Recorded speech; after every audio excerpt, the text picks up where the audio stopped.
Welcome back to my channel, everyone. Today we are going to cover more questions on child development. This is day 2, so let's get started. The first question is, who proposed the theory of cognitive development? इसका answer है कि Jean पियाजे propose the theory of cognitive development. Alright, उन्होंने इस theory में ये बताया था कि बच्चा जो होता है कि जब उसका थॉट प्रोसेस डेवलप करता है तो उन्होंने ये बताया था कि बच्चा किस तरीके से अपनी दुनिया को परसीव करता है, थिंक करता है and also understand their world when they are at different stages of their development. Alright, so इसका सीधा साधा आंसर है आपका कॉग्निटिव डेवलपमेंट।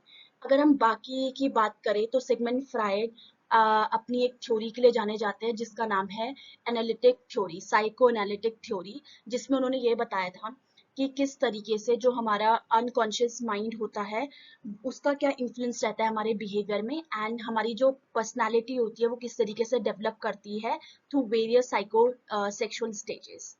एरिक एरिक्सन को आप अच्छे से जानते हैं, उन्होंने अब एरिक एरिक्सन को याद करने का तरीका ये है, यहाँ पे SO है, तो आप कह सकते हैं कि उन्होंने साइको सोशल थ्योरी डेवलपमेंट की बात की थी, जिसमें उन्होंने ये आउटलाइन किया था कि बच्चा किस तरीके से 8 stages of development go through करता है अपने लाइफ स्पैन में एंड हर एक जो स्टेज होती है उसमें कुछ किसी ना किसी तरीके की साइकोलॉजिकल कॉन्फ्लिक्ट रहता है।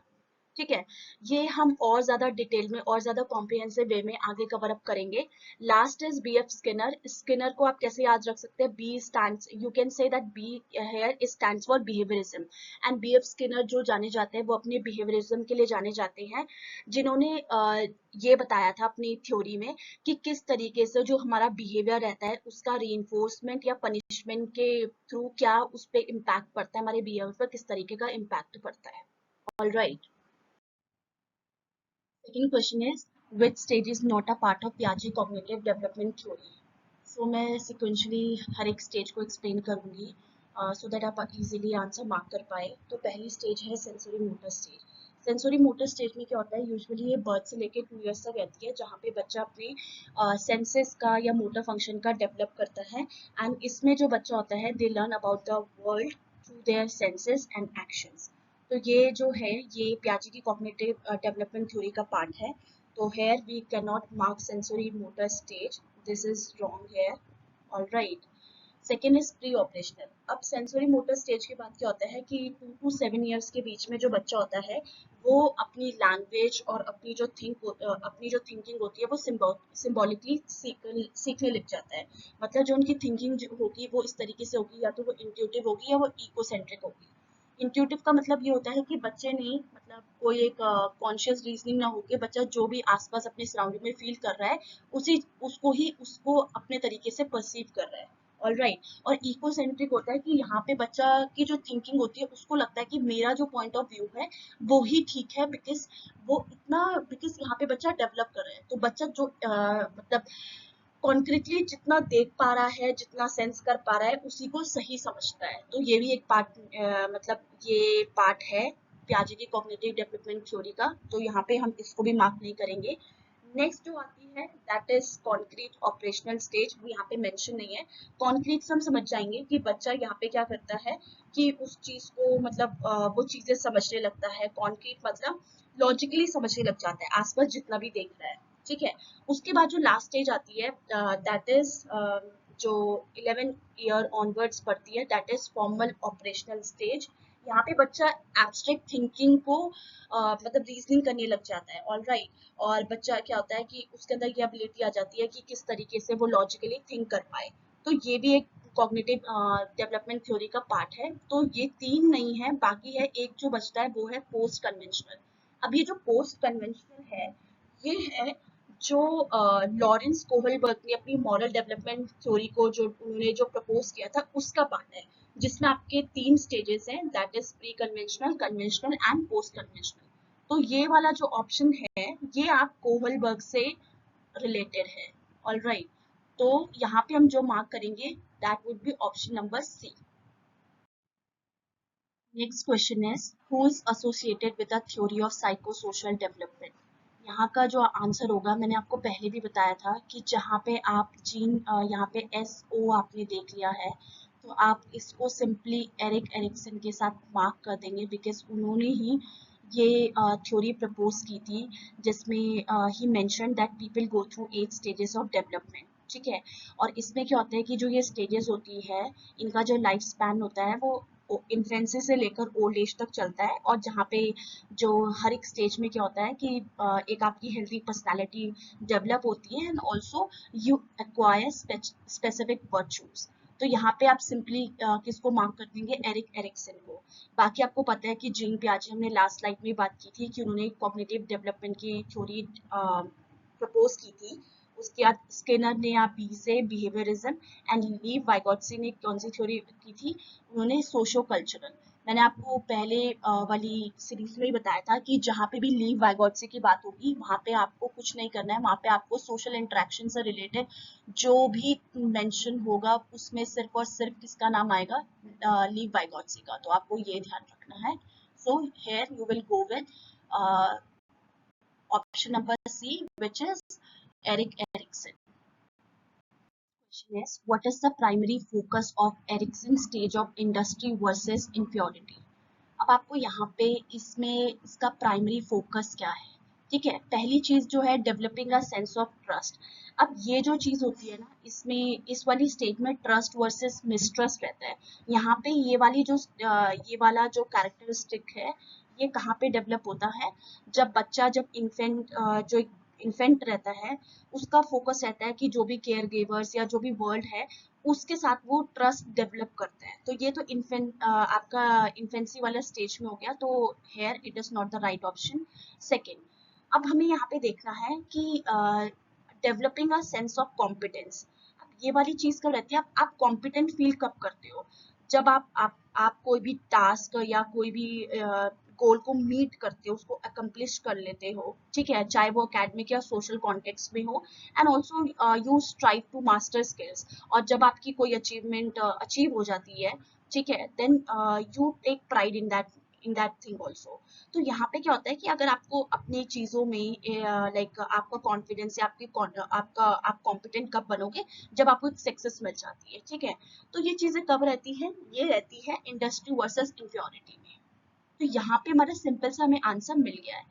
बट यहाँ हम ऑप्शन नंबर सी और डी को भी असेस करेंगे।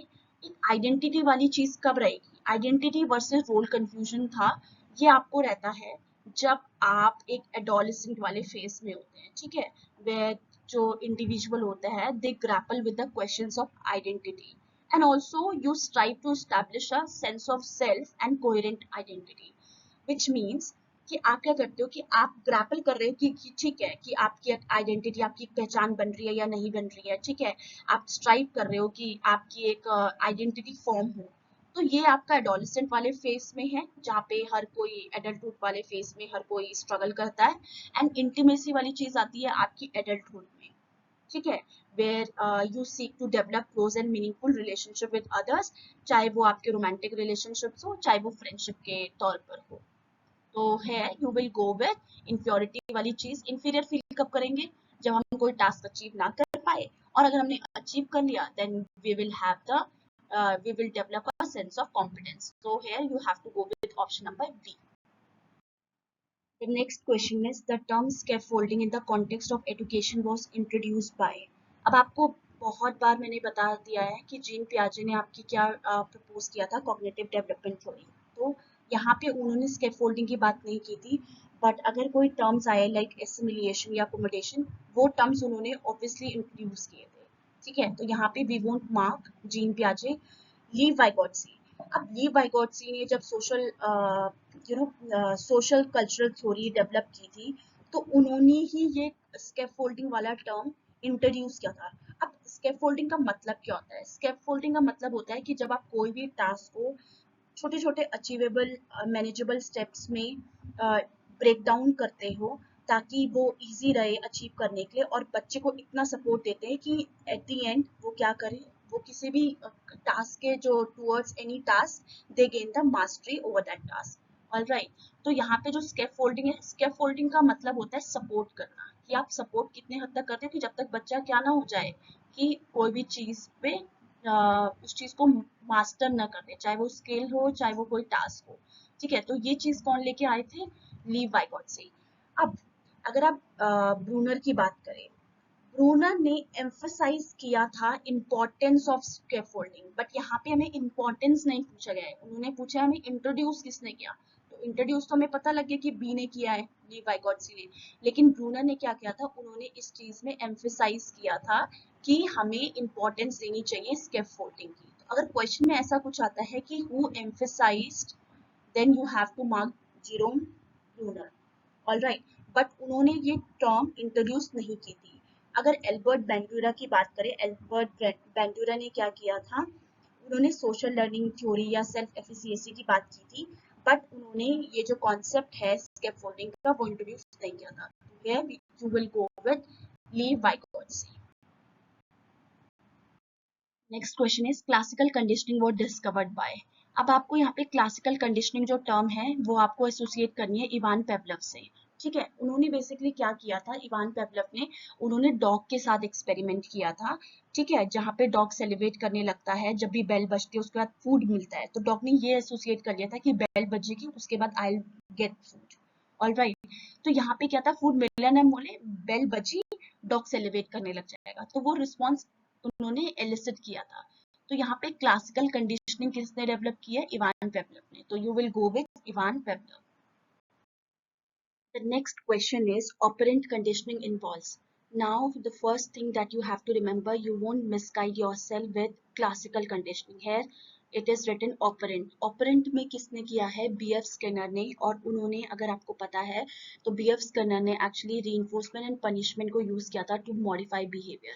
Basically, उन्होंने ये चीज अपनी theory में define की थी. तो है you will go with option number B. In operant conditioning, removing an unpleasant stimulus to increase the behavior. Now you have to understand कि आप कोई भी नेगेटिव चीज को रिमूव कर रहे हो ताकि जो बिहेवियर है वो इंक्रीज हो। ठीक है, तो जब भी ऐसा चीज होगी, जब आप नेगेटिव चीज को रिमूव करोगे, because that is something which is unpleasant, तो आप उसमें क्या करोगे, आप नेगेटिव रीइंफोर्समेंट दे रहे हो। अब आप इन दोनों को समझेंगे कैसे, अभी यहाँ पे ये ज्यादा इंपॉर्टेंट है। ठीक है, पॉजिटिव रीइंफोर्समेंट ये होता है कि जब भी आप रिवॉर्ड देते हो ताकि जो बिहेवियर है वो बार बार अकर हो। फॉर एग्जाम्पल, अगर कोई बच्चा टाइम पे काम कर रहा है, आप उसको रिवॉर्ड दे रहे हो, तो अब बिहेवियर क्या अकर होगा बार बार, कि वो जो बच्चा होगा वो हमेशा टाइम पे काम करेगा, so that he receive a reward. ठीक है, when he completes his homework. Negative reinforcement क्या होता है कि जब आप कोई भी एवर्सिव चीज, कोई भी नेगेटिव चीज रिमूव करते हो ताकि वो बिहेवियर इंक्रीज हो। फॉर एग्जाम्पल, अगर किसी के हेडेक हो रहा है, ठीक है, और आपने उसको वीन ऑफ करने के लिए आपने पेन किलर दे दी, अब पेन किलर देने के बाद वो जो नेगेटिव चीज थी वो रिमूव हो जाएगी।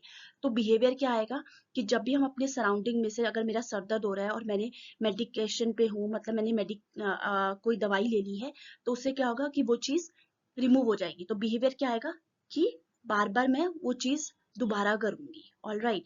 तो यहाँ पे जो होगा, ये आप अगर नेगेटिव कुछ रिमूव कर रहे हैं वो नेगेटिव रेइंफोर्समेंट के अंदर आता है। नेक्स्ट क्वेश्चन है, the concept of ZPD was introduce by. अब यहाँ पे जेपीडी में क्या होता है, इसको भी ली वाइगॉट्सी ने डेवलप किया था। ठीक है, बट हम इसको समझेंगे अच्छे से। ठीक है, जेपीडी में क्या हुआ था, बेसिकली उन्होंने क्या किया था, यहाँ पे एम्फसाइज किया था कि सोशल इंटरेक्शन या कल्चरल कॉन्टेक्स्ट में किस तरीके से वो शेप करती है कि हमारा जो कॉग्निटिवली हम डेवलप हुए। ठीक है, यहाँ पे क्या था, रेंज ऑफ टास्क थे, काफी टास्क थे जो लर्नर को परफॉर्म करने थे with the assistance of others, and यहाँ पे but can not yet perform independently. तो यहाँ पे बेसिकली आपको क्या समझने की जरूरत है कि जेपीडी आप तब तक बच्चे को सपोर्ट दोगे, स्कैफोल्डिंग करोगे, जब तक बच्चा इंडिपेंडेंट नहीं हो जाता। तो ये जो इंट्रोड्यूस किया था वो ली वाइगॉट्सी ने किया था, to promote optimal development. According to Kohlberg, moral development progresses through. तो मैंने आपको ऑलरेडी पहले भी बताया है कि यहाँ पे 3 लेवल्स होते हैं, and they work pre conventional, conventional and post conventional, और इसमें हर एक लेवल्स के अंतर्गत स्टेजेस होती है। ठीक है, तो है you will mark 3 levels, all right. You won't go with 4 stages or 5 steps or 2 phases. Basically there are 3 levels. What is the primary focus of Kohlberg's pre-conventional level of moral development? अब हम हर जो option है उसको assess करेंगे। ठीक है, so that we can mark the right answer. तो पहली चीज़ ये है कि सोशल अप्रूवल। अब जो सोशल अप्रूवल होती है that plays a important role in decision making, ठीक है। और ये एक प्राइमरी फोकस नहीं है प्री कन्वेंशनल लेवल का, बिकॉज इसमें क्या होता है कि आपका ये जो डेवलप होती है वो later stages of moral development में आप देखते हो, ठीक है। यहाँ पे मतलब इंडिविजुअल जो इस लेवल पे होते हैं सोशल अप्रूवल वाले लेवल पे, तो वो कंसर्न रहते हैं कि किस तरीके से हम लाइक पनिशमेंट को अवॉइड करें एंड जो भी हमारे एक्शंस रहे उसके लिए हमें रिवॉर्ड्स मिले। तो यहाँ पे प्री कन्वेंशनल लेवल पे सोशल अप्रूवल की बात नहीं होती है, लेटर स्टेजेस में होती है। एब्स्ट्रैक्ट प्रिंसिपल की बात करें, एब्स्ट्रैक्ट प्रिंसिपल्स अगर जस्टिस या फेयरनेस की बात करें, ठीक है, कि इक्वालिटी होनी चाहिए, ये सब भी आपके पोस्ट कन्वेंशनल लेवल पे देखने को मिलते हैं, ठीक है। यहाँ पे जो यहाँ पे इस प्री कन्वेंशनल लेवल पे जो इंडिविजुअल होगा वो कॉन्क्रीट कॉन्सिक्वेंसेस पे फोकस करेगा प्री कन्वेंशनल लेवल पे, ठीक है, और या फिर रूल्स को फॉलो करेगा rather than following abstract principles. तो ये चीज भी हम रिमूव कर देंगे। Third is avoiding punishment. अब प्री कन्वेंशनल लेवल पे क्या होती है कि प्री कन्वेंशनल लेवल पे आप नेगेटिव कॉन्सिक्वेंसेस को अवॉइड करते हो, जैसे कि जो पनिशमेंट यहाँ पे लिखा भी गया है, ठीक है। एंड आपका जो एक मॉरल रीजनिंग होगा वो इस पे फोकस रहेगा कि या तो आपको रिवॉर्ड मिलेगा या आपको पनिशमेंट मिलेगी। तो यहाँ पे इंडिविजुअल क्या करते हैं, they adhere to rules to avoid getting into trouble. तो यहाँ पे प्री कन्वेंशन लेवल पे आप बेसिकली क्या करते हैं, पनिशमेंट को किस तरीके से अवॉइड करना है। अगर हम अपहोल्डिंग लॉस की बात करें, अपहोल्डिंग लॉस भी जो ये सब कुछ है, it is driven by the self interest. और ये जो एक सेंस ऑफ ड्यूटी है या ऑब्लिगेशन करना है या सोसाइटल नॉर्म्स फॉलो करने हैं, ये आपके लेटर स्टेजेस में देखने को मिलते हैं। तो here you have to go with avoiding punishment. Next question is Albert Bandura is best known for his work इन।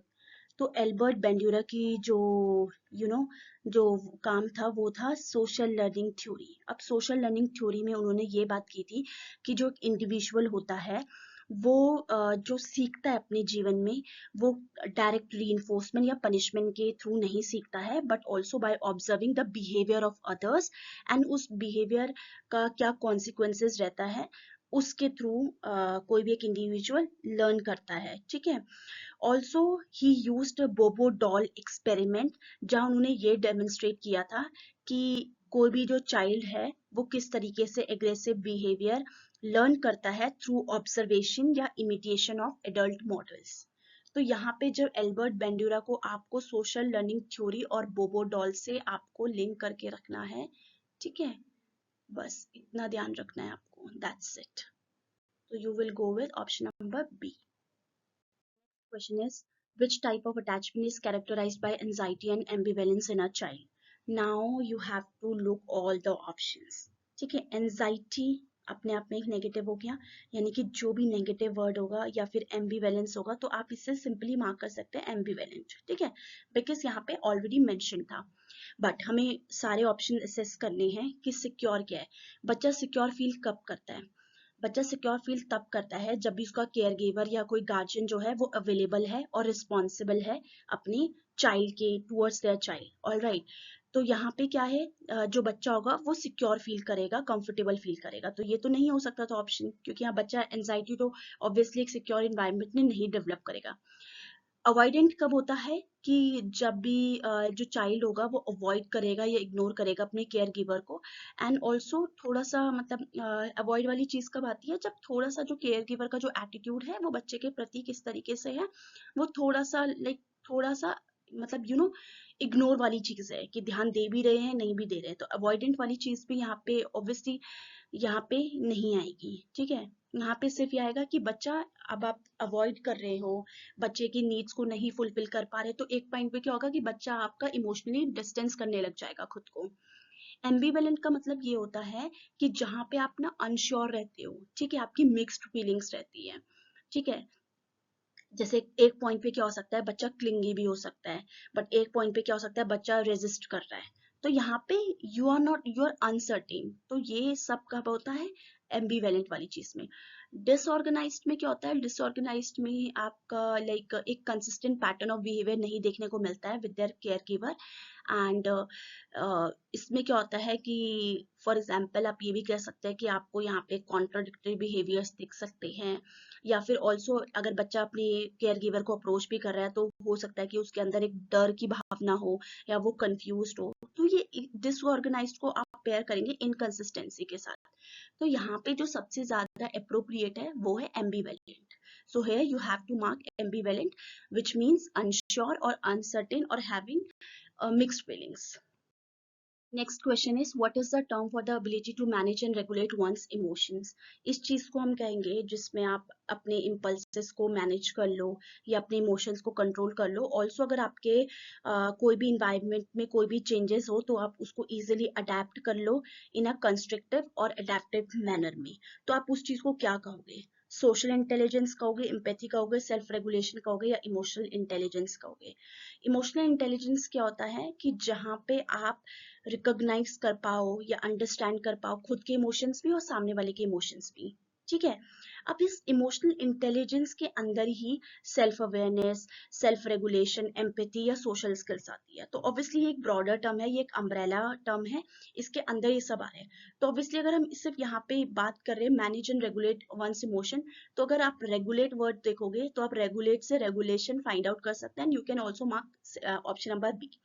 अब सेल्फ रेगुलेशन में क्या होता है, जो कि मैंने ऑलरेडी आपको एक्सप्लेन कर दिया कि आप किस तरीके से अपने इम्पल्सेस को कंट्रोल करते हो, अपने इन्वायरमेंट को अडेप्ट कर रहे हो, तो वो सेल्फ रेगुलेशन है। एम्पैथी क्या है? एम्पैथी ये चीज होती है कि जब आप समझ पाते हो और दूसरे सामने वाले की फीलिंग्स को शेयर कर पाते हो। ठीक है, ऑल्सो इसमें यह है कि एम्पैथी इस तरीके से बोलोगे, सिंपैथी ये होता है, जैसे सिंपैथी और एम्पैथी में डिफरेंस क्या है? सिंपैथी है कि सहानुभूति। ठीक है, सहानुभूति मतलब कि सामने वाले के साथ कोई प्रॉब्लम हुई, आपने उसको सिंपैथाइज किया कि ओ बहुत बुरा हुआ आपके साथ। बट एम्पैथी क्या, आप एक्चुअली उस चीज को फील कर पा रहे हो। ठीक है, एंड उस दुख को बांट पा रहे हो, that is called empathy. Social intelligence तो यहाँ पे यही है कि आप किस तरीके से सोशल इंटरेक्शन को नेविगेट करते हो। ठीक है, सोशल क्यूज को अंडरस्टैंड करते हो, रिलेशनशिप फॉर्म करते हो उसको, कोई भी अगर अपने सोशली आपके कोई भी चेंजेस हो रहे हैं तो उस तरीके को किस तरीके से आप उस चीज को अडेप्ट कर पा रहे हो, दैट इज सोशल इंटेलिजेंस। तो यहाँ पे जो होगा कि रेगुलेशन की बात हो रही है तो वो सेल्फ रेगुलेशन के अंदर आएगा। तो you have to go with option number B. In Maslow's hierarchy of needs, which level is at the top? So this is pretty clear from the picture also कि self actualization is at the top. So you have to go with option number C. All right. आपको एक चीज का और ध्यान रखना है कि आपको ये सारे स्टेजेस पता होने चाहिए। ठीक है, इनका सीक्वेंस क्या है एंड ऑल्सो इसके लाइक अंडर क्या क्या चीज आती है। so you also have to learn this table. Next question is what does the concrete operational stage in Piaget theory involve? अब concrete का मतलब क्या होता है? concrete का मतलब ये है कि जो देखा उसी चीज को, फॉर एग्जाम्पल उसी चीज को कंजर्व कर लिया। जैसे फॉर एग्जाम्पल कोई भी अगर किसी भी जो चीजें टेंजिबल है, मतलब यहाँ पे जो बच्चा है वो एब्स्ट्रैक्ट चीजों पे नहीं जा पाएगा, जो उसके सामने है वही चीजें वो एक्सपीरियंस कर पाएगा। ठीक है, तो ये चीज है किस logical thinking about concrete events, जहां कॉन्क्रीट वर्ड आ गया वही हमारा राइट आंसर है। Next question is very easy. It says which psychologist developed the theory of multiple intelligence? Multiple intelligence आपको ऑलरेडी पता है कि ये किसने की है, हॉवर्ड गार्टनर ने। So you have to go with option number A. Question is the critical period hypothesis in language development suggests that there is no optimal time for learning a language. B says language learning is easiest in early childhood. Language skill peak in adolescence and adults learn language faster than children. So आपको एक चीज बहुत ध्यान रखनी है कि जो हमारी लैंग्वेज एक्विजिशन होती है वो सबसे ज्यादा इजीली और एफिशिएंटली वो डेवलप होती है अर्ली चाइल्डहुड में।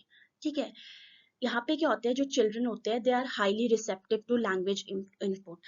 ठीक है, रेसिप्रोकेट करेंगे and also they are also able to acquire language skill थोड़े फास्टली एंड एफिशिएंटली। सो जब जो ये वाला क्रिटिकल पीरियड एंड होता है ना, उसके बाद जो लैंग्वेज होती है वो तब ज़्यादा कम एफिशिएंट और चैलेंजिंग बन जाती है। तो आपको एक ध्यान रखना है कि अर्ली जो चाइल्डहुड पीरियड है वो सबसे ज़्यादा इम्पॉर्टेंट है लैंग्वेज लर्न करने के लिए। ठीक है, कोई भी लैंग्वेज में प्रोफिशिएंट होने के लिए आपका अर्ली चाइल्डहुड सबसे ज्यादा इम्पोर्टेंट है। So here you have to go with is easiest in early childhood, which is option number B. Question is temperament in children refers to। अब जो टेम्परामेंट की बात करते हैं उसको हम किस तरीके से डिफाइन कर सकते हैं, इनहेरेंट और बायोलॉजिकली बेस्ड कैरेक्टरिस्टिक्स है। ठीक है, जो ये शेप करता है कि कोई भी इंडिविजुअल किस तरीके से अप्रोच और रिएक्ट करता है अपने इन्वायरमेंट को। ठीक है, मतलब इसके टेम्परामेंट के अंदर क्या चीजें आती है, किसी भी चाइल्ड का बिहेवियर, उसके इमोशन या किस तरीके से वो सोशली इंटरेक्ट करता है। ठीक है, तो यहाँ पे क्या है, इन्नेट ट्रेट्स है, यानी कि वो बाय डिफॉल्ट थे, that influence how they interact with the world. So you have to go with option number B है। Question is the concept of nature and versus nurture debates. अब nature और nurture में क्या होता है, nature होता है आपका बायोलॉजिकल जो आप इनेट करते हैं। ठीक है, और जो इन्वायरमेंटल होता है वो होता है नर्चर, कि आप किस तरीके से अपने आप को नर्चर कर रहे हैं। ठीक है, नेचर के अंदर क्या आएगी, आपके इनहेरिटेड ट्रेट्स आएंगे, आपके फिजियोलॉजिकल प्रोसेस आएगा, लेकिन जो भी इन्वायरमेंटल फैक्टर्स होंगे उसमें आपके एक्सपीरियंसेस आएगी, आपकी अपब्रिंगिंग, आपका कल्चरल कॉन्टेक्स्ट क्या है। ठीक है, यानी कि जो भी एक्सटर्नल इन्फ्लुएंसेस है वो आपके यहाँ पे नर्चर में आएंगे। तो here you have to go with option number B, which is biological versus environmental influences on development. The next question is which stage of Erikson theory focuses on the challenge of identity versus role confusion। मैंने ये आपको already explain करा है previous slide में। ठीक है, identity और role confusion वाली चीज कब आती है, आपकी एडोलेसेंस में। ठीक है, जहाँ बच्चा एक्चुअली में अपना सेल्फ कॉन्सेप्ट, अपनी बिलोंगिंगनेस, ठीक है, जब वो एक्सप्लोर कर रहा होता है डिफरेंट रोल्स, वैल्यूज और बिलीव्स को, तो वो चीजें बच्चे के अंदर कब आती है, वो कब ग्रैपल करता है इन सब चीजों से, जब वो अपने एडोलेसेंस वाले पीरियड में रहता है। तो here you have to go with option number C. Next question is attachment theory was primarily developed bye.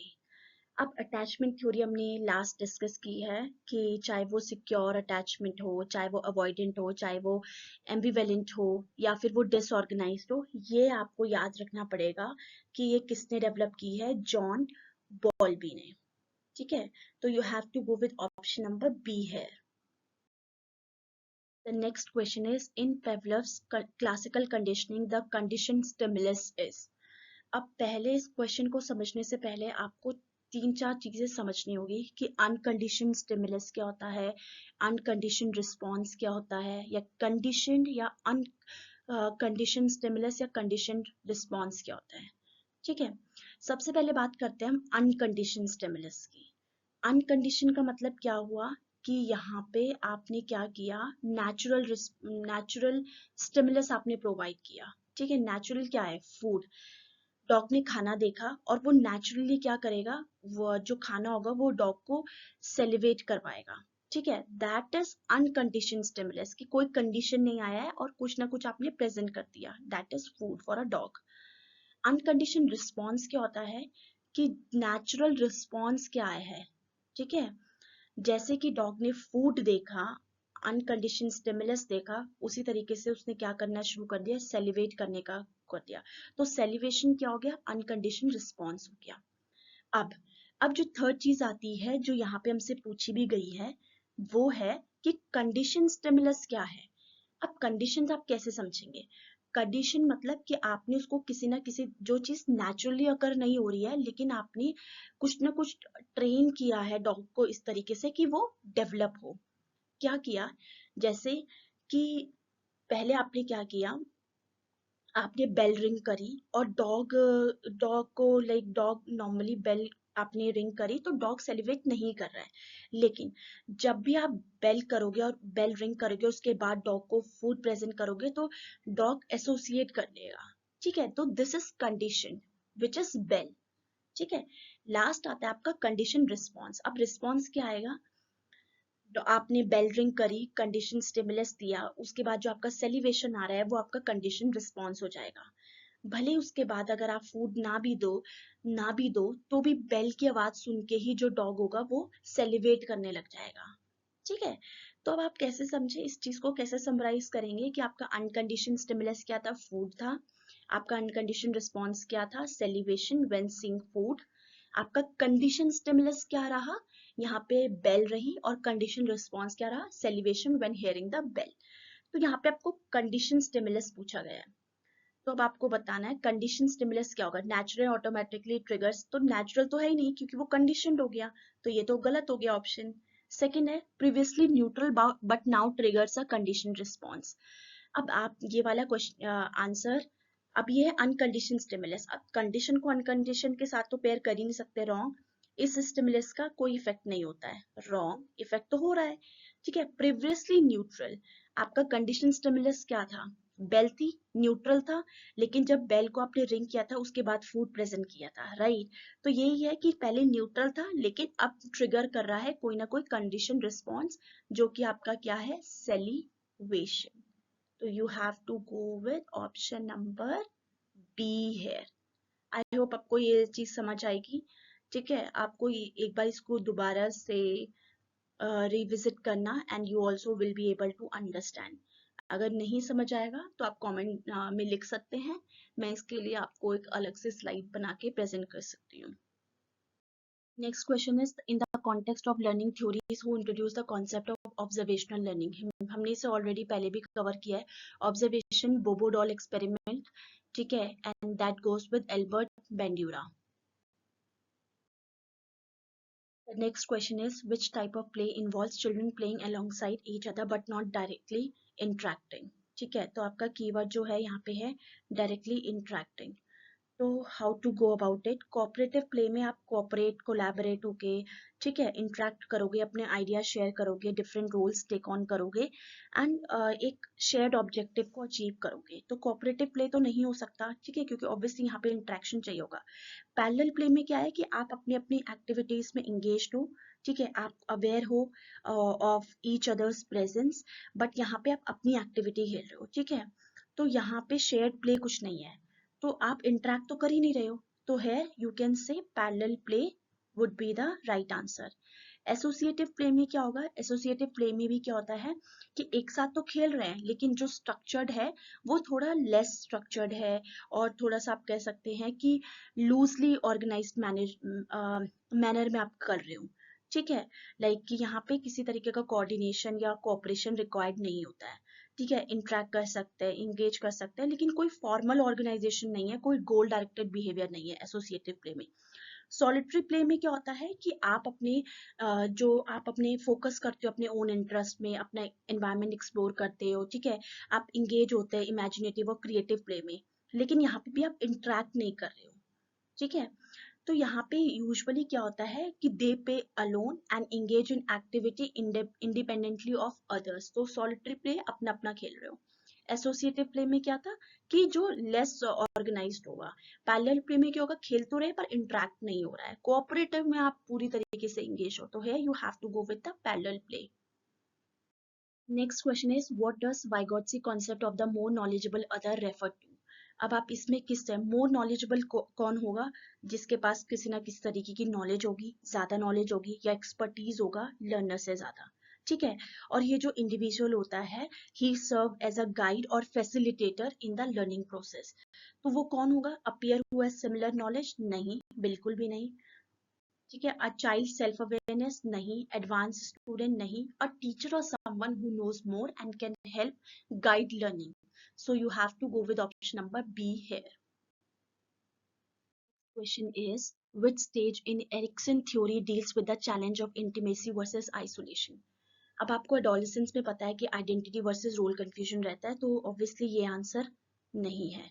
अगर आप यंग एडल्टहुड में देखें, यहाँ पे क्या होता है कि यहाँ पे जो इंडिविजुअल होते हैं they seek to develop close और meaningful relationship with the others and it can include friendship, okay, romantic partnerships और फेमिलियल बॉन्ड्स, फॉर्म करने की कोशिश करते हैं, ठीक है। Also they try to maintain a sense of autonomy और आइडेंटिटी, यहाँ पे आजाद भी हैं, ठीक है। तो ये हमारा राइट आंसर है। बट अगर आपको मिडिल एडल्टहुड और लेट एडल्टहुड का भी जानना हो कि क्या की कैरेक्टरिस्टिक्स है, वो है मिडिल एडल्टहुड में क्या होता है कि आप या तो आपका क्या होता है, या तो जो एडल्ट होता है वो फोकस करता है कि किस तरीके से वो सोसाइटी को कंट्रीब्यूट करे या अपने फ्यूचर जनरेशन्स को थ्रू देयर वर्क और या कम्युनिटी इन्वॉल्वमेंट और विद द फैमिली, ठीक है। तो ये यहाँ पे आप जनरेटिविटी या स्टैग्नेशन, या तो वो मतलब आगे आगे पास ऑन होता जाएगा या एक पॉइंट पे आके स्टेगनेंट फील करेगा, ठीक है। लेट एडल्टहुड में क्या होता है, लेट एडल्टहुड में आपका इंटेग्रिटी या डिसअपियर, यहाँ पे इंडिविजुअल क्या रिफ्लेक्ट करता है कि किस तरीके से उसने अपनी लाइफ को जिया है, ठीक है। वो अपनी अकम्पलिशमेंट्स को देखता है, ठीक है। ऑल्सो दे एक्सेप्ट कि हमारी लाइफ का क्या सक्सेस और क्या फेलियर्स थे।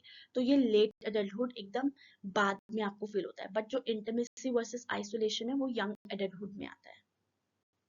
Next question is, which method is commonly used in child development research to study infant behavior? अब यहाँ पे आपका जो कीवर्ड है वो है infant, ठीक है। तो हम एक एक ऑप्शन को देखेंगे। पहला है स्ट्रक्चर्ड इंटरव्यूज। स्ट्रक्चर्ड इंटरव्यूज आप जो ऑब्वियसली आप इन्फेंट के साथ तो नहीं करेंगे, ठीक है। वो जो लाइक आपके स्ट्रक्चर इंटरव्यूज में क्या होता है कि यहाँ पे आप ओल्डर चिल्ड्रन या एडल्ट्स को इन्वॉल्व करते हैं, ठीक है। तो यहाँ पे बच्चे को इन्वॉल्व क्यों नहीं कर सकते, because obviously they have limited ability to communicate verbally. तो स्ट्रक्चर इंटरव्यूज तो इन्फेंट के साथ नहीं जाएंगे। केस स्टडीज में आप एनेक्डोटल रिकॉर्ड्स देखते हो, और अगर आपको किसी भी सिंगल इंडिविजुअल या ग्रुप को आपको एग्जामिन करना है तब आप केस स्टडीज को डिटेल इंफॉर्मेशन के लिए या स्पेसिफिक केस को जानने के लिए आप यहाँ पे केस स्टडीज को एड्रेस करते हो, तो केस स्टडीज भी नहीं जाएगा। Second is longitudinal. लॉन्गिट्यूडनल से आप कैसे समझ सकते हैं, लॉन्गिट्यूडनल ये है कि आप सेम इंडिविजुअल को over N extended period of time observe कर रहे हैं टू सी कि क्या चेंजेस और क्या डेवलपमेंट आया ओवर टाइम, तो लॉन्गिट्यूडनल भी नहीं जाएगा। यहाँ पे हैबिचुअल एक्सपेरिमेंट। हैबिचुअल एक्सपेरिमेंट्स में क्या होता है कि ये एक सिस्टमेटिक वे है टू मेजर इन्फेंट्स कि बच्चा किस तरीके से उसका जो बिहेवियर है वो किस तरीके से मतलब अकर हो रहा है, ठीक है।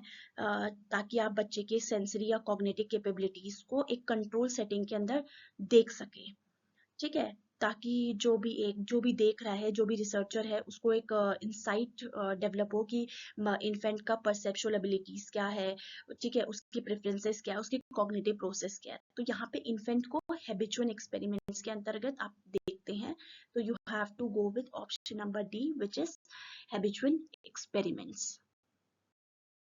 The next question is, at what age does the pre-operational stage occur according to Piaget?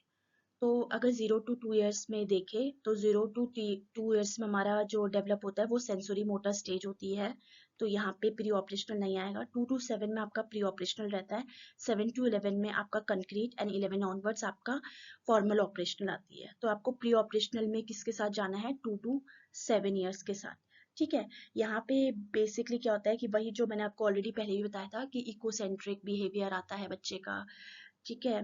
या फिर बच्चा कॉन्क्रीट या टेंजिबल एक्सपीरियंसेस जो दिख रहा है वही एक्सपीरियंस कर पा रहा है, एब्स्ट्रैक्ट नहीं सोच पा रहा है, तो ये 2 to 7 years के एज के अंतर्गत होता है। The next question is, what is a key feature of Vygotsky socio-cultural theory? अब मैंने आपको बहुत बार आपको बताया है कि जब भी Vygotsky की बात होगी तो आप बिना देखे सोशल इंटरेक्शन की जहाँ भी बात होगी, सोशल कॉन्टेक्स्ट या सोशली जो भी चीजें होगी आप उसको मार्क कर देंगे। तो इन सभी ऑप्शन में से you can see option number B which says importance of social interactions in cognitive development. So you have to go with option number B, which is the right answer. We are wrapping up this video now, but we will address the remaining questions on this topic in the next one. So stay tuned, like, subscribe, and follow for more concise content. Thank you.